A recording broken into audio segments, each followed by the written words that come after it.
আজকে আপনাদের মাঝে হাজির হয়ে গেলাম ট্যাংরা মাছের দু পেঁয়াজু নিয়ে। ট্যাংরা মাছ প্রথমে আমরা ভেজে নেব।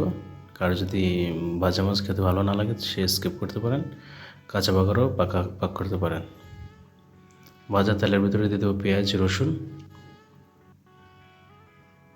আমরা একটু ভালো করে ভেজে নেব। একটু লাল হয়ে গেলে আমরা দিয়ে দেবো হলুদের গুঁড়ি, মরিচের গুঁড়ি, ধনিয়ার গুঁড়ি, জিরার গুঁড়ি। তারপরে দিয়ে দেবো কিছু কাঁচামরিচ কেটে, তারপর একটু ভালো করে কষে নেব। সামান্য পরিমাণে পানি দিয়ে নেব যেন মশলার ঘ্রাণটা চলে যায়। মশলার ঘ্রাণ থাকলে তরকারির স্বাদ পাওয়া যায় না। পরিমাণ মতো একটু লবণ দিয়ে দেবো।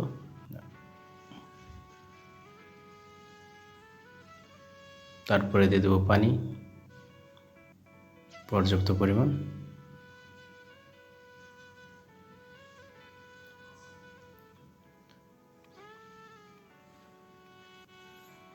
তারপরে দিয়ে দেবো আমরা টমেটো,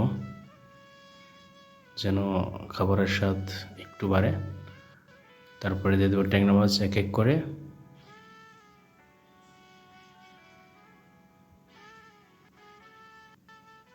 একটু নাড়িয়ে দেব। দেখতে অনেকই সুস্বাদু এবং কি দারুণ লাগতেছে। এই ছিল আজকে আমাদের ট্যাংরা মাছের দু পেঁয়াজু।